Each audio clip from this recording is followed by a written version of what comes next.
Started again. So get out your World War II notes and we're going to kind of do the little section in between our actual entrance to the war, which of course Germany causes, and the fact that we left the end of the notes before just now, part 1, and the fact that Americans, just average Americans, did they want to get involved or did they not want to get involved?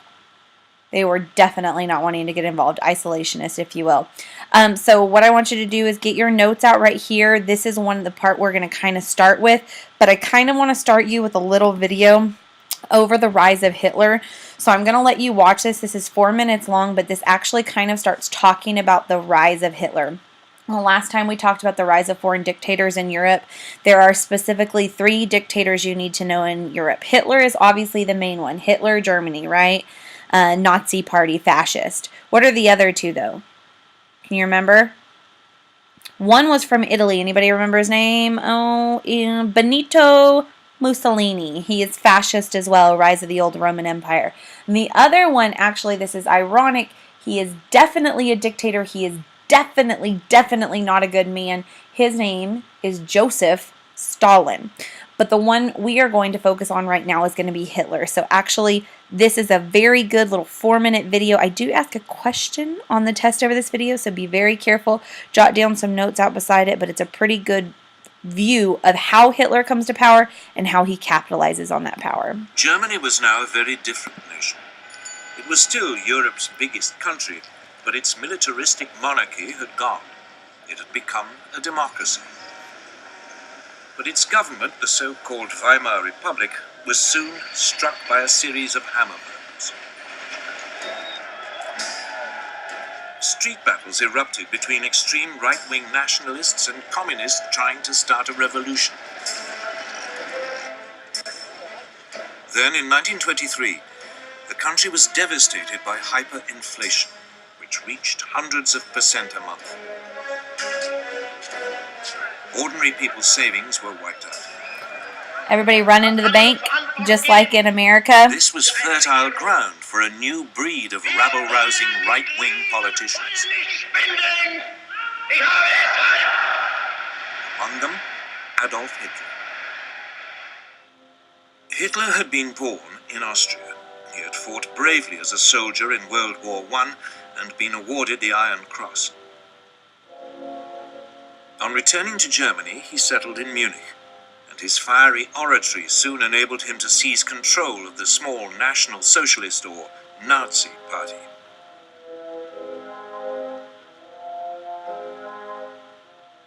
In October 1923, Hitler and his henchmen attempted an armed coup against the Weimar government. It's actually called the Beer Hall Putsch. He was sentenced to 9 months. In prison, he wrote a book, Mein Kampf, My Struggle, in which he blamed Germany's ills on the Jews and demanded that it rebuild its strength and seek new territories in the East. On his release, he set about building the Nazis into a proper, disciplined political party. From now on, he would use the democratic system to achieve power. Kind of.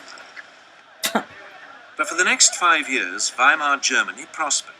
Support for extremist parties, left and right, dwindled. Then suddenly, Hitler's opportunity arrived.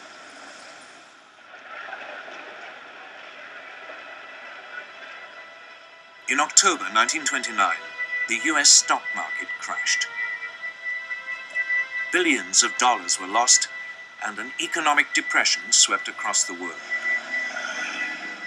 Unemployment in Germany soared to over 6 million. Only extremist politicians seemed to offer a solution. Wir haben ein Ziel uns gewählt und verfechten fanatisches Volksrecht. Politicians like Hitler. By 1931, his Nazis were a true mass movement. And they had their own brown-shirted thugs, the SA stormtroops, who numbered almost 3 million. All with swastikas on their arms. In the 1932 elections, the Nazis became the largest party in Germany's parliament, the Reichstag. But Hitler refused to join a coalition, leaving parliament paralyzed. To break the impasse, President Hindenburg made him chancellor in January 1933, head of the government. That was a mistake. Within a month, the Reichstag burned down. Hitler accused the communists and demanded emergency powers. He then used them to ban all other political parties. True In democracy. August 1934, President Hindenburg died. Hitler declared himself president. He was now absolute leader, the Führer of Germany.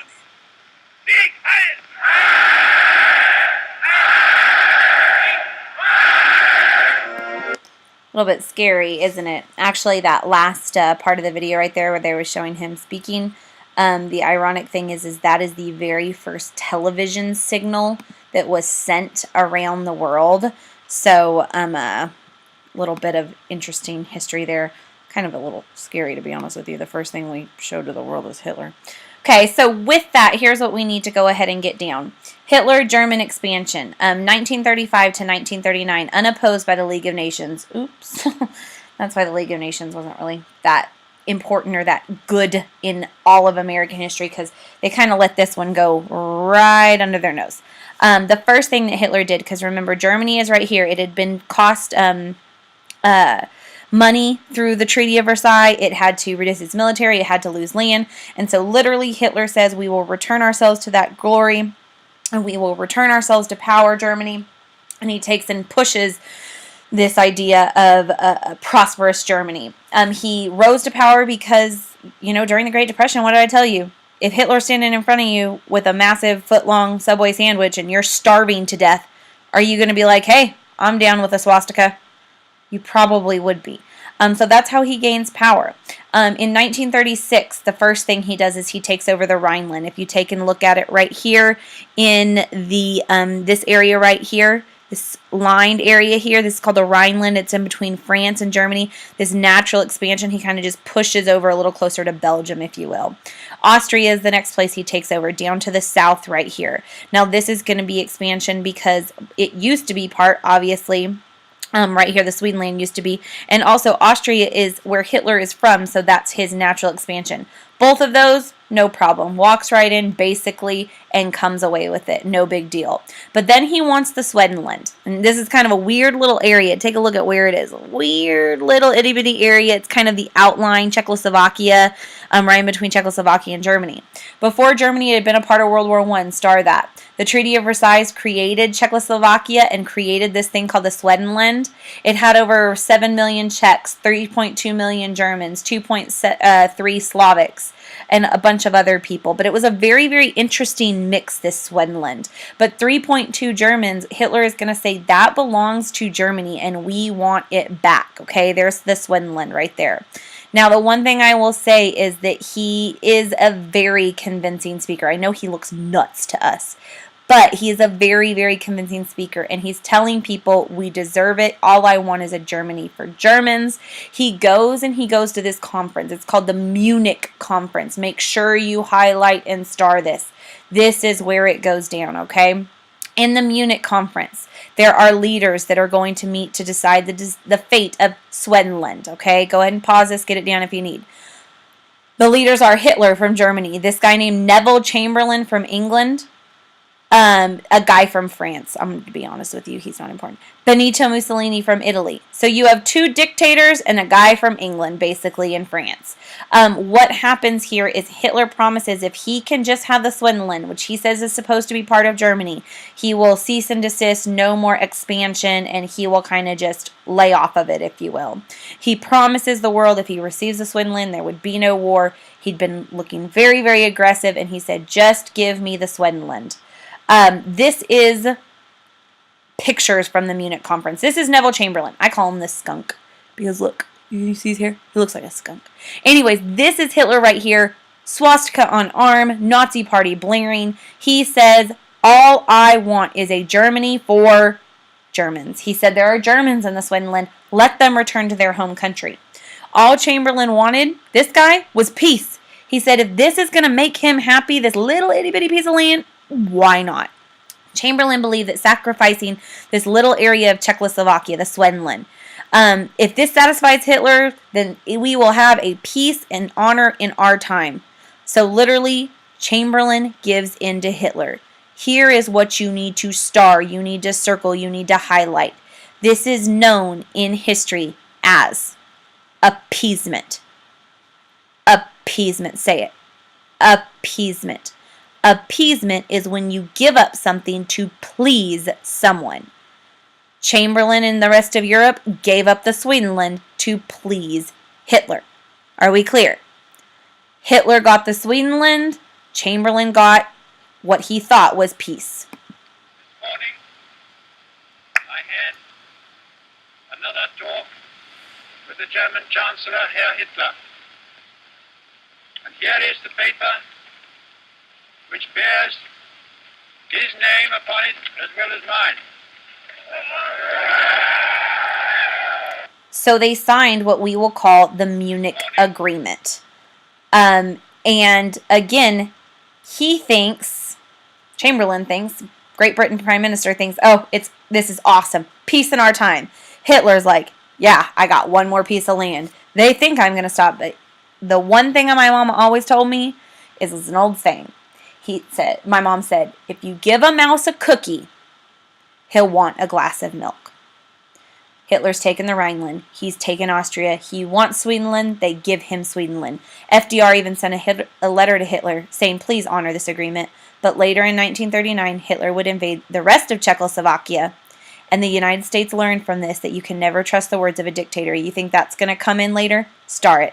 You want to know why we don't trust terrorists and we say we do not negotiate with terrorists? The basic origin is this conference right here. Here's a really good cartoonist here about appeasement. Remember, that's the name of it. Says, we must be careful not to offend Hitler. Says, maybe if we're nice to him, we'll leave him alone. To stand together would appear unfriendly. We might as well try and, what's that word right there? Appease him. And then all of a sudden, maybe Nazism isn't so bad. And then what is flying over you? So what's the cartoonist trying to say here? You start just by being nice and giving him a little of what he wants. Give a mouse a cookie. He'll want a glass of milk. And then all of a sudden, you're flying under what? The Nazi flag. It's your American countries there. Kind of interesting how that is depicted. Last slide. So Hitler demands Swedenland. He gets it. They appease him. I always remember because it sounds like they please him by giving it to him. He then demands the return of a river. Okay, they give it to him. Now he wants to build across the Poland corridor, a highway. They give it to him. With all these demands for territory in Poland, Great Britain and France realized appeasement had what? Failed. Star it. And then, officially in September 1st, 1939, the Soviets support Hitler. This is the crazy part. But it's not that crazy because they're both dictatorships. With Stalin supporting him, Germany invades Poland. And on September 3rd, 1939, Great Britain and France declare war on Germany. And it officially begins World War II. Pretty interesting. That literally one person can start the whole thing. So that is where World War II actually starts. But remember, this is 39. America will not enter until what? 1941, when the Japanese bomb Pearl Harbor. So that's going to be our next video. Okay. Make sure you got everything you need down and be ready for a quiz.